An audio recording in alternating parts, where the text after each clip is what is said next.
Early one chilly November morning last year, 35 people from Middle Church gathered together for a mission. Admittedly, we all were a bit weary, as it was just a week after Hurricane Sandy had hit the Northeast. Some of us still didn't have power or heat, but no mine.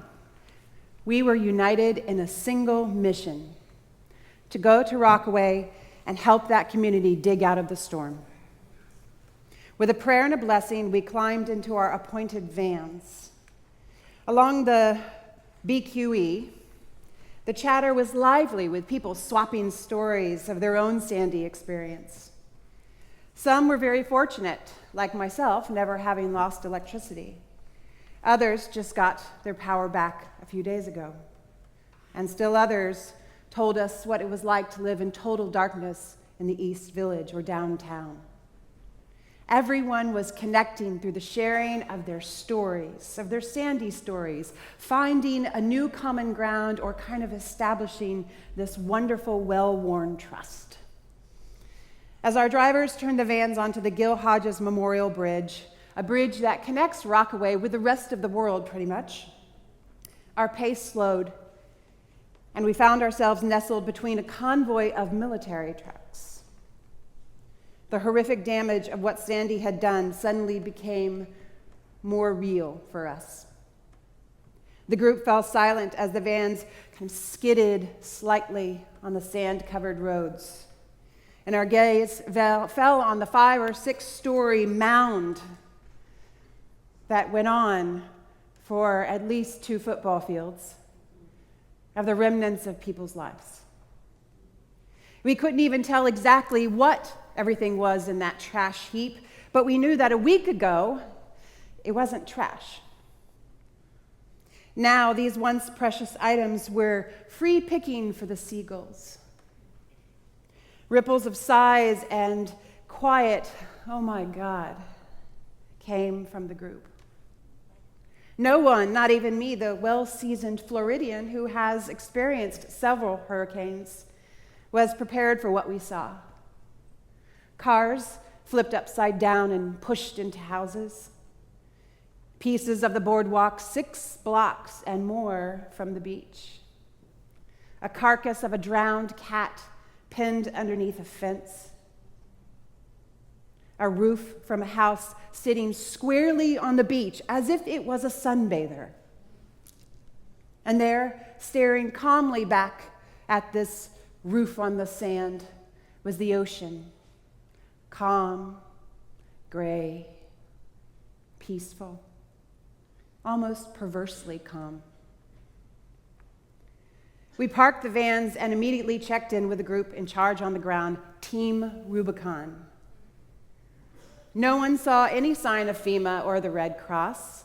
In fact, the only kind of view of any governmental agency that we saw out there was the military trucks, who were basically making sure that no one was looting. Assignments were given to us, and we were split into smaller teams and went off to do whatever was needed.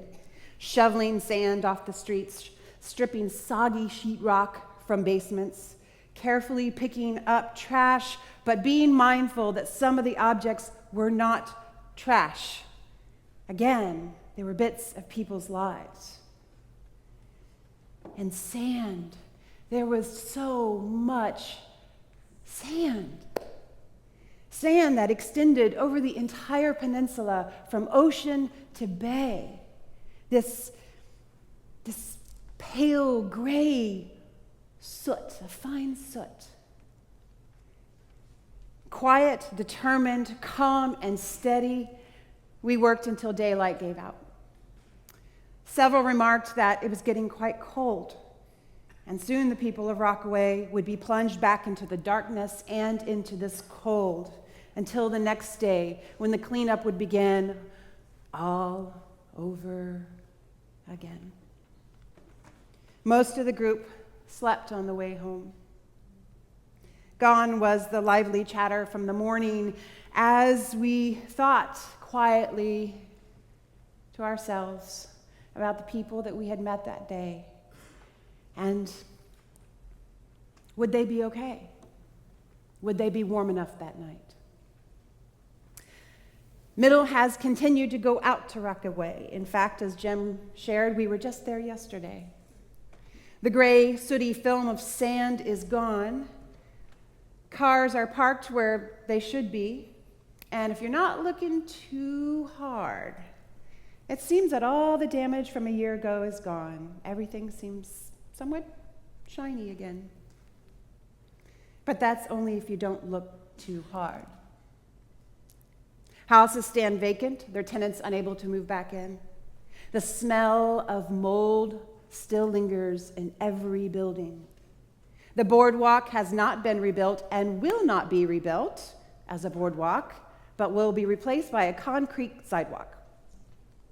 The seawall is no longer there, but instead the Army Corps of Engineers has replaced it with large black garbage bags, about yay high.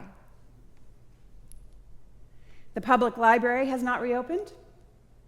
The children's park remains closed, and people still don't have access to hot food or adequate clothing to replace what they lost. Praise is due to you, O God, in Zion.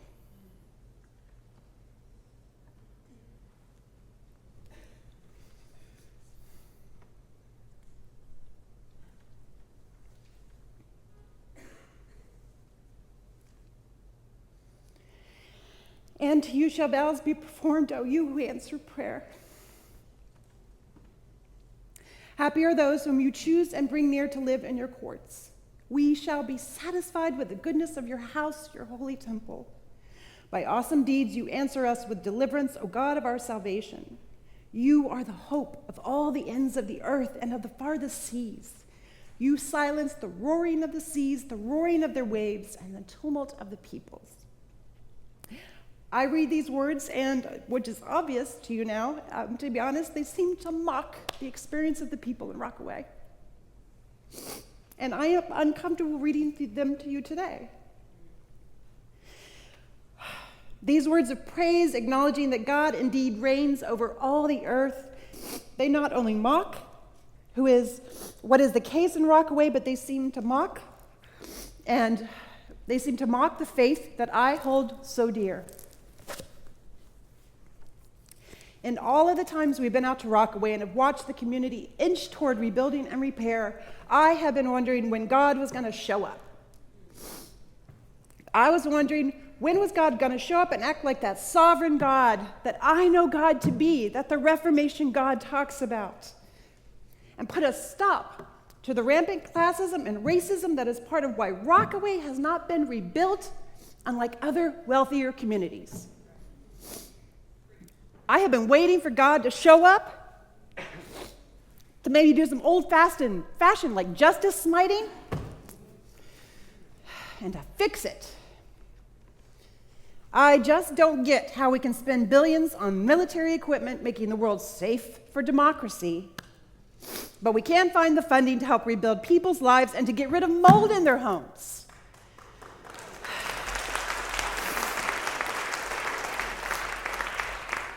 I've been wondering, where is this God of our salvation? This spectacular God? Where's the God who provides people with grain that the psalmist talks about? Where is the God that my faith tells me is in charge of this world and is filled with unlimited grace for all people? And I have to tell you, every time we go out to Rockaway, my heart breaks again. And I keep saying, show up, God! I would like to sing the song the psalmist sings here, but when I hear stories about the people of Rockaway from Marissa and the community of women we've been working with for over 10 months now, and how they feel forgotten by others and continue to feel isolated and cut off from the larger world, I struggle in my faith. It seems to me that God didn't silence the roaring of the seas, the roaring of the waves, and the tumult of the people when Sandy hit. And the trauma of such roaring seas is still going on. I wonder, where is the God whom the psalmist describes as you who answer prayer when people are still struggling in Rockaway and they're still feeling forgotten?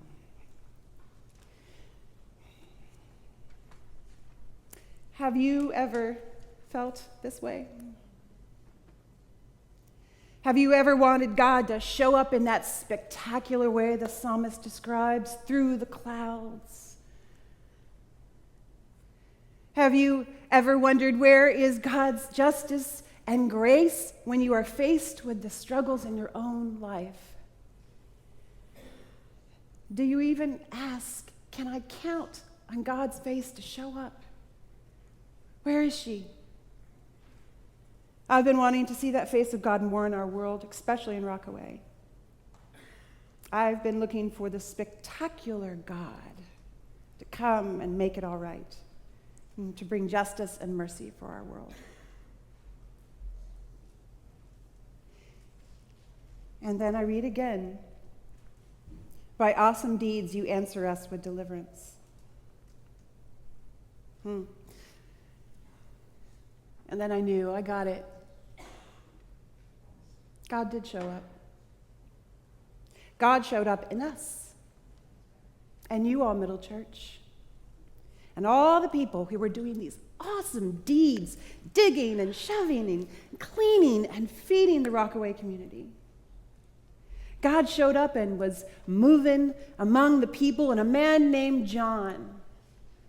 John, who had no electricity and was running what he had on a generator. And this man, we were cleaning up his yard. His life had been destroyed. And this man says, can I make you coffee? Or some tea? Come inside, I can feed you. I got a little bit of food. This man who had nothing. God showed up.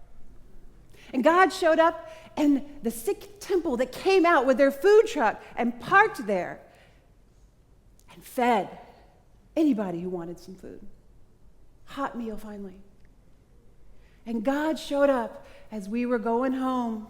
Remember, Denise? This woman set up a cart, little table, and said, I got pizza for anybody who wants some. I got pizza. God showed up. God showed God's face.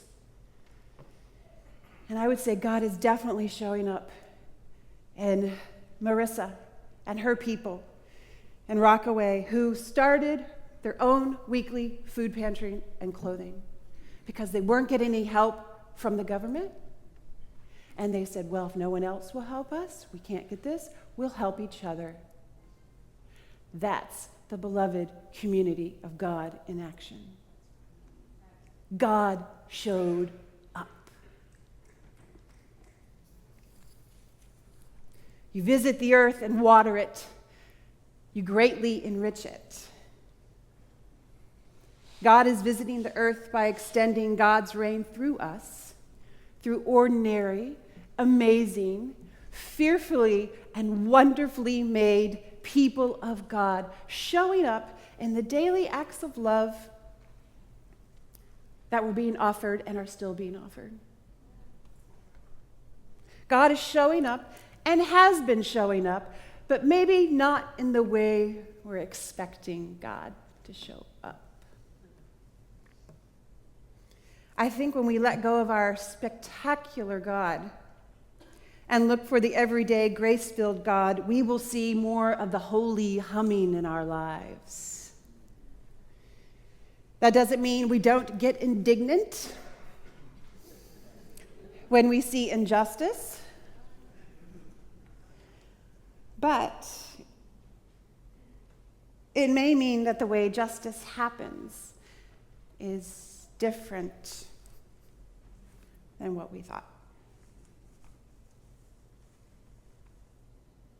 Yesterday, a group of middle people went out to Rockaway to celebrate Halloween with the community, as Jim told you. The kids didn't get to trick or treat last year because, well, of Sandy. So because of your donations and your love, our folk took costumes, food, candy, and other goods, such as diapers and wipes and all, to Marissa's food pantry.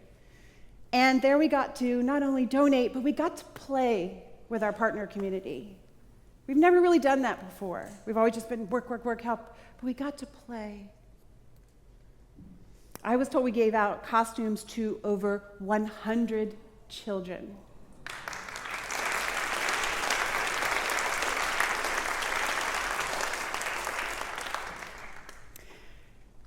Yes, clap. But when I was told this, I wanted to cry. And partly because I felt that God show up, part of me welling up inside of me again. And then I cried because I know God did show up. And God will always show up. Amen. To God be the glory. Great things God has done.